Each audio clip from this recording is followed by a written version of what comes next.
Hey guys, good morning. Yan, bubungkalin ko ulit yung lupa guys. Kahapon binungkal ko na to, tapos diniligan ko. Ayan, medyo hinglambot na yung lupa. Gamit natin baraw.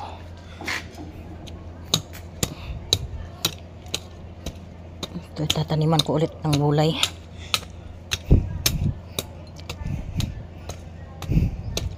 Meron akong iluluyong dito na yung buto ng ampalaya.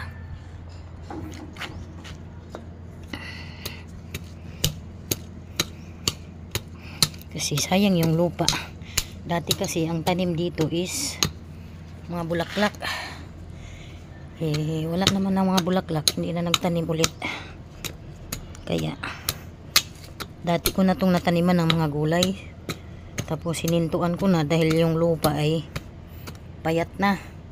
Kaya yung mga balat ng mga gulay, ayan tulad nito, basta lahat ng mga mabubulok nilalagay ko dito sa lupa para mabulok yung mga balat-balat at magiging fertilizer.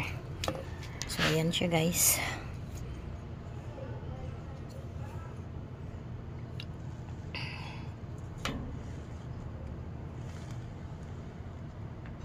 Ay, lupa.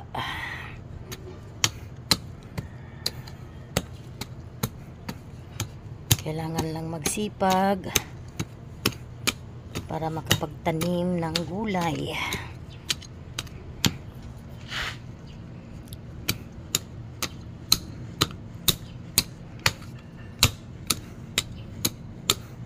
Tatanim ko dito ay alugbati, dahon sibuyas. Kahit ano lang itanim ko dito guys.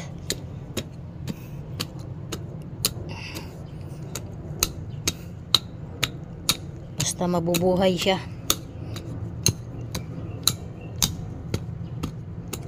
Ayan. So, mayroon ng ampalaya dito guys. Ang taba-taba niya. Kaya lalagyan ko pa yan ng tali dyan para katay na siya. Nailaki nga butas diri ayan yan lumada ng daga.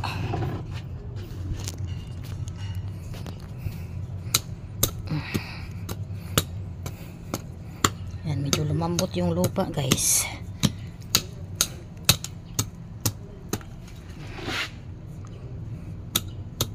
Yan, binungkal ko.